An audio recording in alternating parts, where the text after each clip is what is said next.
One look at Jailed for Doing Business, a research report by think tank ORF and Temp staffing major Teamlease Compliance Advisory arm Teamlease RegTech, and any potential investor aiming to start a business in India is likely to take to the hill.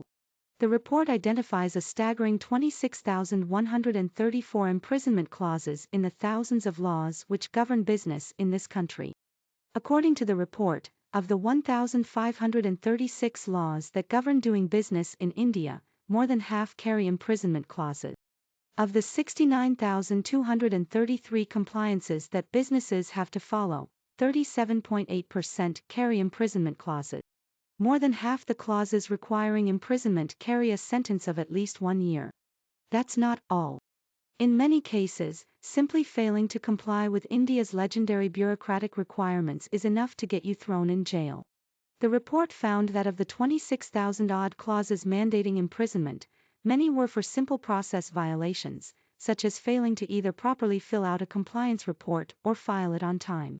Others punish inadvertent or minor lapses rather than willful actions to cause harm, defraud, or evade, the report notes, adding, for some laws, delayed or incorrect filing of a compliance report is an offence whose punishment stands on par with sedition under the Indian Penal Code, 1860. While the Modi government has been narrow-focused on improving India's ease of doing business rankings, and has made commendable progress in cutting away red tape when it comes to permits and licenses to start a business in India, and offers speedy, single-window clearance in many areas for foreign direct investments, that express ride tends to dry up once you are past the national border. While an inbound foreign investor looks at India as an aggregated market before setting up shop, the fact remains that all such businesses have to actually land on the ground somewhere in India.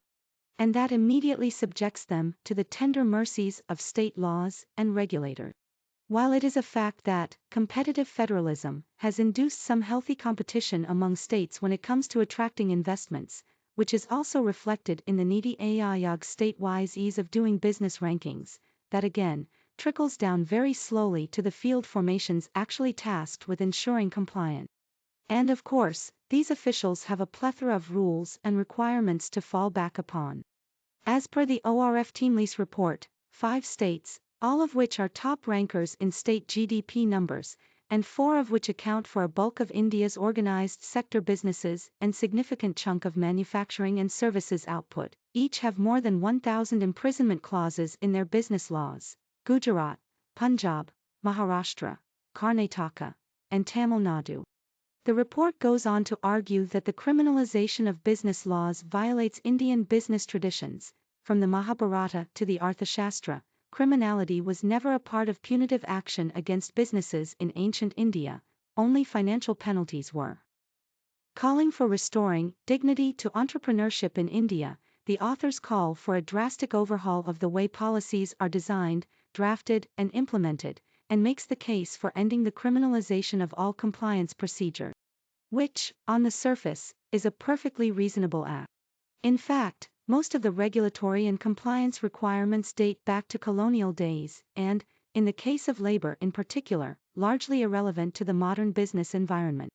These onerous and cumbersome rules and regulations have increased the burden on legitimate businesses, while singularly failing to protect the interest of labor. What they have done is to create a huge rent industry where those in charge of enforcing compliance use the very impossibility of complying with these almost impossible demands in order to extract rent. A friend running an electronics manufacturing facility in the NCR, for instance, was actually prosecuted for failing to comply with some provisions of the Factories Act, after refusing to give in to demands for bribes. The alleged violation: failure to provide spittoons in the factory premises.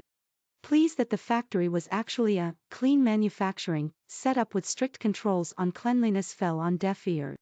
I, however, would like to look at these laws and rules through a different lens. Have these 26,000-odd prison clauses actually helped to deter fraud in India? And further, how effectively have these been used to mete out punishment to those guilty of violating the laws?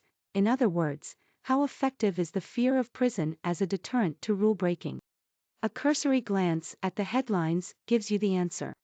An ABG shipyard is able to bilk a consortium of as many as 28 banks, led by India's largest private and public sector lenders, ICICI Bank and State Bank of India, of as much as 23,000 Indian rupees crore.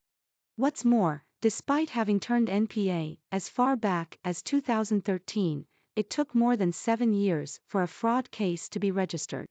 Neither the company's internal or external audits, nor the same in the lending banks nor the RBI's inspections and audits raised a red flag in all these years.